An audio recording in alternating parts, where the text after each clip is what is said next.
Hello, my friends. This is Neferkefri of Magical Musings. For my subscribers, welcome back to my channel. For new subscribers, thank you so much for joining me.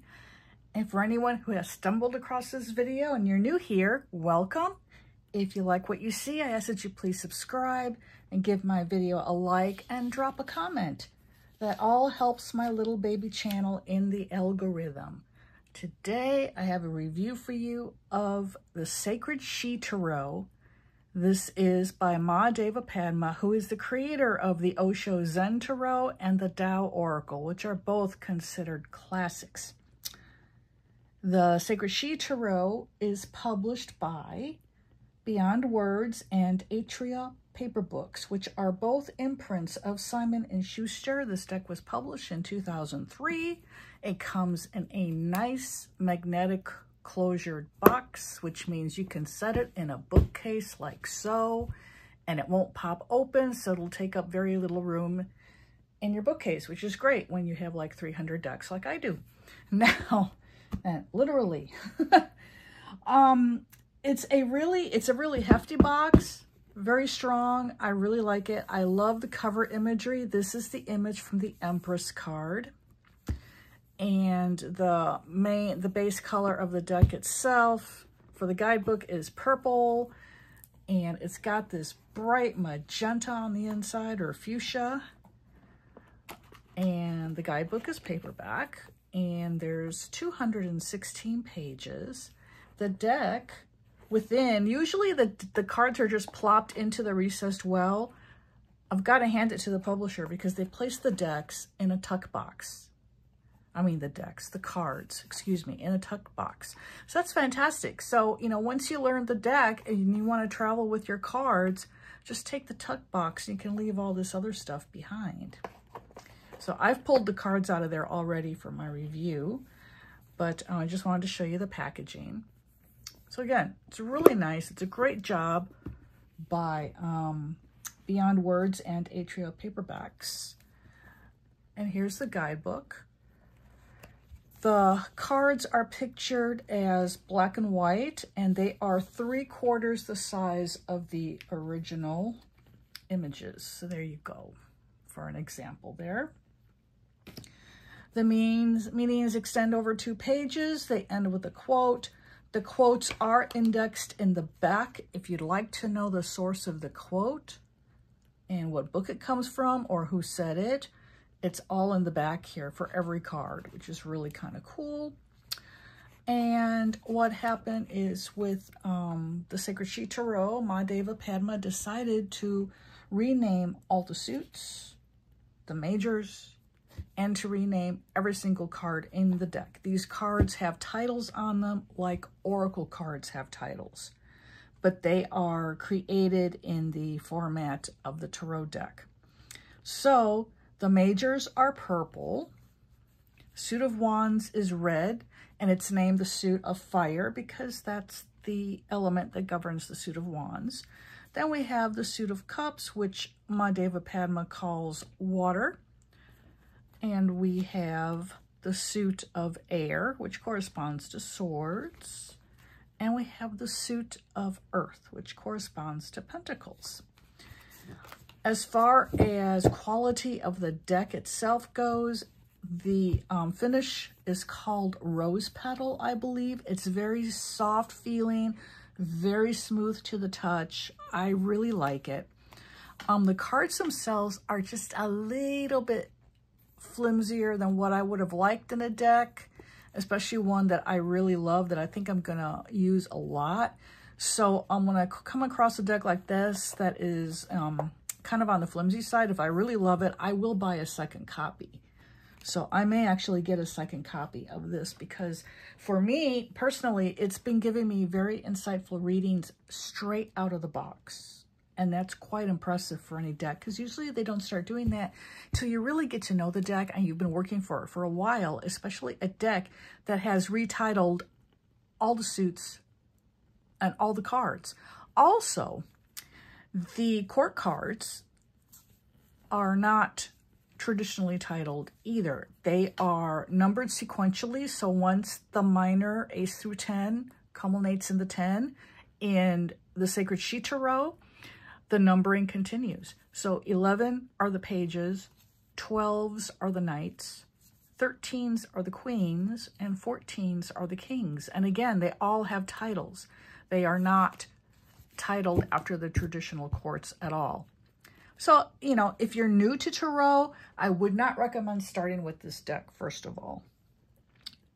If you're a seasoned tarot user, oh, by all means, go for it. I mean, it's a really lovely deck. Like I said, very insightful.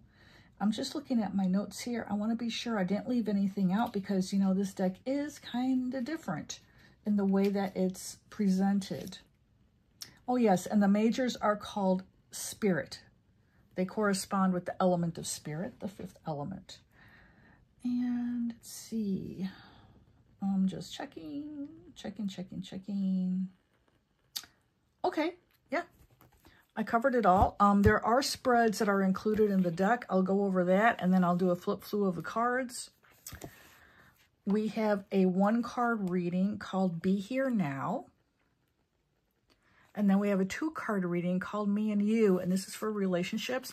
And I have to say, this was the first reading I did using the deck because I thought, how can a 2-card reading be insightful about a relationship? And I asked about my marriage, and I was blown away. 2 cards, and it totally addressed a current concern of mine, and just blew me out of the water. I mean, it was incredible. Just a 2-card reading. So already, straight out of the box, I was really impressed. Heaven and Earth Balancing Harmony is a 3-card spread. And then we have a 4-card Diamond Clarity. We have the Elemental Star of Well-Being, a 5-card reading. And then we have the traditional 10-card Celtic Cross, which is the Sacred She variation of the Celtic Cross, which I really like because instead of having the significator card in the center, Ma Deva Padma classifies that card as the present or your issue. And then for obstacles, challenges, of course, that's the 2nd card. The 3rd card is what is unseen. The 4th card is a likely direction in which the situation may be moving. Card number 5 is past patterns. Card number 6 is your goal or what you're hoping for, what you're striving toward. And card number 7 is advice or guidance. And card number 8 are things that are beyond your control regarding the situation or your question. Number 9, of course, is the traditional, your hopes and fears. And number 10 is the conclusion. So those are the spreads that come with the deck. And then you've got about the creator. And then you've got the contribution, contributors, sources, and permissions. And this is where all the quotes and the card meanings are credited. And you also have a glossary of symbols in the back too, which is really cool. Not very many guidebooks include a glossary of symbols that you find on the cards. So that's it for that. Now we're going to go through and flip through. I'm going to zoom in a little bit here so you can see the detail in these cards, because they are really stunning. Here we have, starting with the majors, the what Ma Deva Padma calls Spirit, and we have Beginning, which is the Fool in traditional tarot. I will say mine has a little bit of a misprint right here. It looks like a wrinkle. It's not a wrinkle, but it's something happened with the printing, because then you go with the next card and it's fine. Just adds more character to my deck. Alchemy, this is the Magician card. The Unknowable is the High Priestess. Mother Nature is, of course, the Empress. I love this card. The detail in this card is absolutely incredible, amazing. I wonder how long it took her to create this card, because with me, it'd probably take me 2 months. I don't know, but it's really something. Then we have number 4, Order, which is the Emperor. 5 is Wisdom Keeper, the Hierophant. Number 6 is Love for the Lovers. Number 7 is Turning Point for the Chariot, which is an interesting perspective, I think, on the meaning of the Chariot card. And then we have number 8, Compassion, which is the Strength card. Again, a very interesting take on the meaning for the Strength card. They have number 9, Solitude. This is the Hermit. Number 10 is Change, the Wheel of Fortune. Number 11 is Balancing. This is the Justice card in other decks. Then we have number 12, Waking Up, which is the Hanged Man. It's really cool that it's a bat. And that the rainbow in the sky is upside down. And then you turn it around, and there's the cute little bat with the rainbow above him, which I just think is just really a neat take on the imagery for the Hanged Man card. Then we have Transitioning. This is the Death card. And again, you know, you get the loop of infinity going on here. You know, birth and death, and the cycle continues and goes on and on. I just love the imagery behind this. And then we have Karma, which is the Temperance card. The yin yang for the balance of temperance. And we have Repression. This is the Devil card. And then this is really cool. We have number 15, Crisis, the Tower card. And here we have, what do we have here? We've got a teacup, and check it out, a tempest in a teacup. You know that old saying, a tempest in a teacup? Oh, that's the Tower, and I'm just like, wow, that's amazing. And I'm surprised more deck creators have not come up with this. I thought that was just so cool. Then we have Understanding, Anxiety, the Moon, Joy is the Sun card, and here in the background we have the traditional sun image from the Pamela Coleman Smith artwork for the Rider-Waite Smith Tarot in the background there. We have Liberation, which is Judgment, and Wisdom is the World, and this is the eye of a whale here, just in case you can't tell. Then we move into the minors, and this is the suit of Fire, which corresponds to Wands in other tarot decks. And here we have the Ace and the 2 for Focus, which I think is just a really cool card with the owl imagery here. Number 3 is Refresh, and in her deck, this is about the inner child and the importance of the inner child and how our inner child can help us in our adult lives. And I just think that's really amazing, amazing card. We have Dance for the 4 of Wands. 5 of Wands is Competition. The 6 is Triumph. 7 is called Adaptability. 8 is Self-Confidence. 9 is Resistance. 10 is Overload, sorry. I do my videos in one take, folks, so I don't edit stuff out. Then we have Self-Expression. This number 12, all the 12 cards correspond to the pages. So this would be the Page of Fire or the Page of Wands. We have number 12, Intention is the Knight. Number 13, Spontaneity is the Queen. Number 14, Integrity is the King. Gorgeous imagery on all these cards. It's very rare for me to like the image of every single card in a deck. This is one of those rare decks. We have Flow. This is the Ace of Water or Ace of Cups. Number 2 is Union. Number 3 is Harmony. 4 is Frozen. 5 is Disappointment. 6 is Passion. 7 is Choices. And I love it how she chose to use the different hats that people wear, or entities as the case may be, because there's a halo here. You get the Mickey Mouse ears. I just love that. Separation, which is number 8. And it's interesting she chose to depict this with all the binding, because I associate being bound, being stuck, being wrapped up with the 8 of Swords, not the 8 of Cups. So that's interesting. And I have not read in her book what her interpretation is for this card, so it'll be interesting to look into that later. Then we have the 9 of Water or 9 of Cups, Indulge. Because the downside, you know, the 9 of Cups, it's the wish card, having everything you could wish for. Your wish is granted, you know, positive outcomes. The shadow aspect of that card is overindulgence. So that's what she's focusing on here for her 9 of Cups, 9 of Water. Then we have Gratitude for the 10, which is a lovely image again. Imagination, this is now the Page of Water, okay, or Page of Cups. Then we have number 12, the Voyager, which is the Knight of Water. Then we have number 13, Intuition, which is the Queen of Water. Number 14 is the Dream Weaver, or the King of Water. I love the little black cat and the lamb here. The little child is just so cute, and the bird on his shoulder, and the little frog. I mean, you know, a very compassionate, kind, loving individual, and that's, you know, the meaning behind the King of Cups. Then we have the Suit of Air, which corresponds to swords, and this is the Ace, Clarity. And how better to depict clarity than with a flawless diamond? Two of Air is Restraint. The Three of Air is Heartbreak. The Four of Air is Rest. And here she is on a beach. A butterfly lands on her right big toe. I just think that's just a great image. And again, it really sums up the meaning of that card, because, you know, traditionally you have the knight laying on a slab with his sword resting on his chest and three swords hanging on the wall behind him.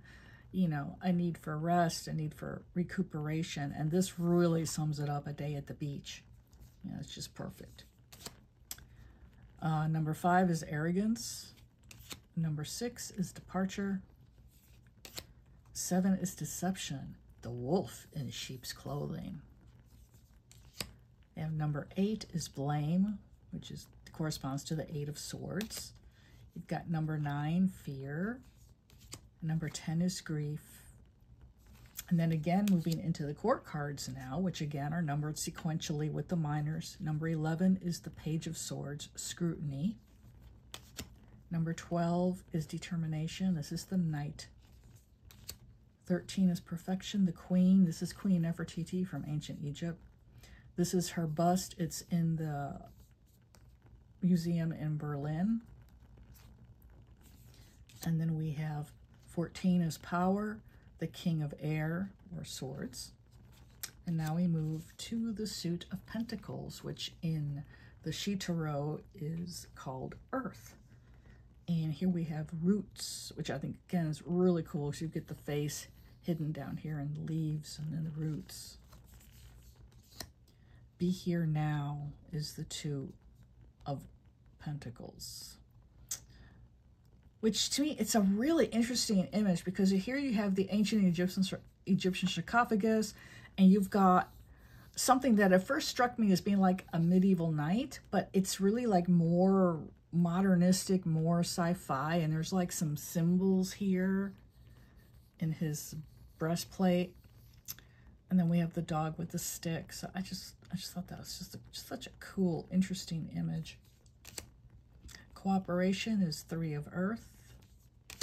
4 of Earth is Consuming. The 5 is Perseverance. 6 is Generosity. 7 is Timing. You know, timing is everything. 8 is Labor of Love. 9 is Satisfaction. Number 10 is Privilege. And then again, we move straight into the courts. Number 11 is the Page of Earth, Honesty. Number 12 is the Knight of Earth, Explore. Number 13 is the Queen of Earth, Support. And number 14 is Respect, the King of Earth. It's a lovely deck.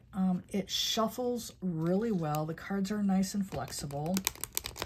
Allows for easy rifle shuffling, if that's how you prefer to shuffle your cards.